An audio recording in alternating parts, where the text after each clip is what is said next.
Good morning. So it's pretty early here and continuing my journey and adventure here in Huacachina. I am actually off to Nazca this morning. So I'm on a about 6:30 start to get a bus there to jump in a little plane.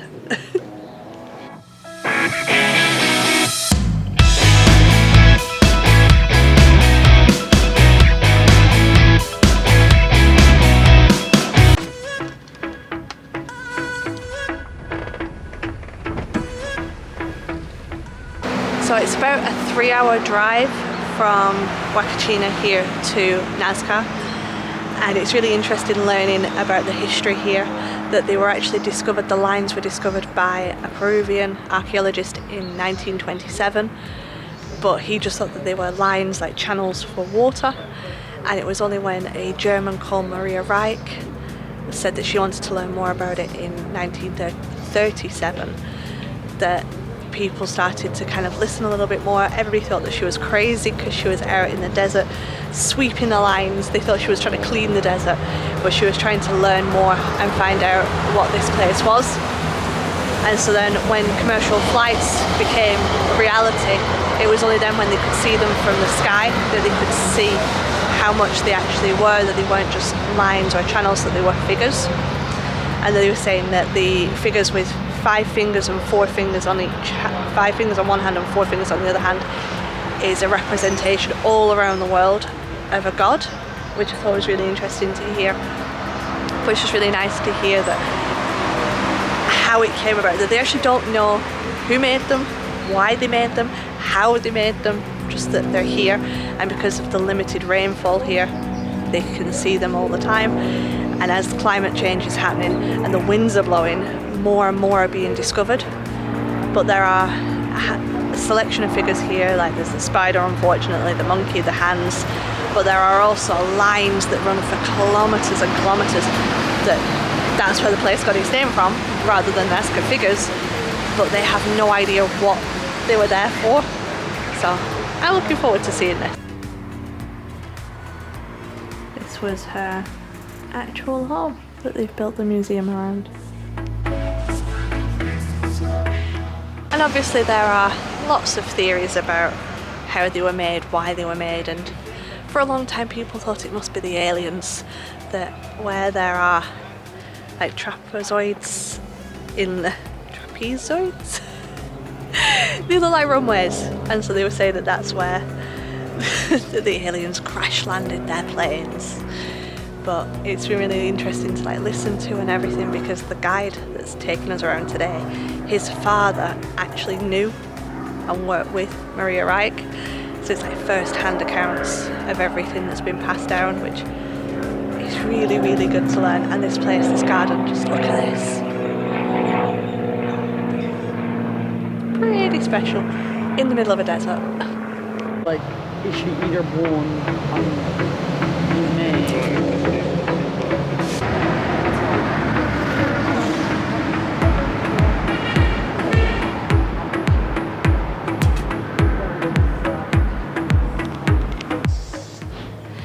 It's also been really interesting to learn more about Huacachina as the desert oasis here, that actually there used to be 7 lagoons, and as they change the way that they farm and they expand, that the water has dried up, and the lagoon that's actually in the centre of Huacachina now, they actually have to pump water into it once a day, twice a day for an hour or 2 hours to make sure that it doesn't disappear as well.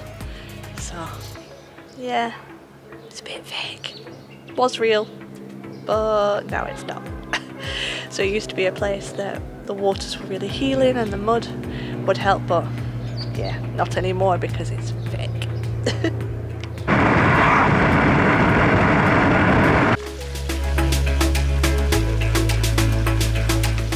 Along the way we've stopped at the aqueducts just to see how they've got water here and the channels that they built. Very impressive. I'm getting pretty excited now, so I've made it to the airport and the planes are tiny. Can't wait.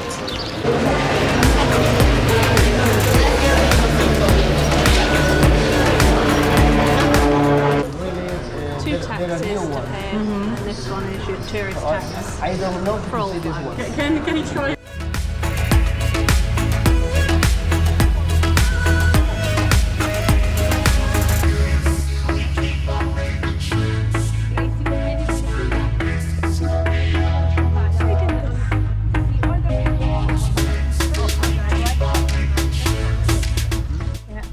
And in the figure number 3, the astronaut, Yeah. there is a group of mountains, and you are going to see in the first mountain below the figure of the astronaut.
other option, if you didn't want to pay for the flight, which is about $130, is that you can come to the viewpoint, which is about 6 soles each, and from here you can just see 3 of the different figures just right at the side of the road.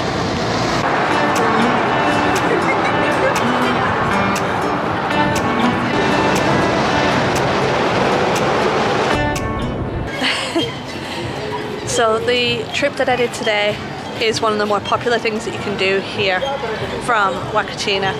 You can, if you want to, obviously go and stay in Nazca, but something to know is that the flights only leave in the morning, and the bus from here leaves at 2:30 in the morning to get you there. It's about 3-4 hours on the bus, or it leaves at 12 o'clock to set off. So you can either be there all morning with no sleep, or you can get there too late to fly. So I decided that actually this time around I was going to go out on the tour. So as I said, it was about $130 US. I don't know why it was in dollars compared to everything else. And then that included the transport, the guide, and the archaeological sites and things I went to see, which is a pretty standard fare. If you book like the buggies or anything else here, you can negotiate, which is really worth booking extra things in one go. But yeah, Huacachina. I really wanted to come here, and then the minute I landed it was like deserty on the other side without anything and so much music, and I really wasn't sure what I was going to think. And yes, sleep has been a bit of a problem because everybody's at the karaoke till 3 o'clock. Can't beat them joining them, all that. But yeah, no, this is definitely a place I recommend, and it's definitely a place I recommend coming to for more than just the day that everybody else seems to do. So I really hope you've enjoyed it here as much as I have. Sandboarding is my new favourite thing, and I'll catch you in the next one.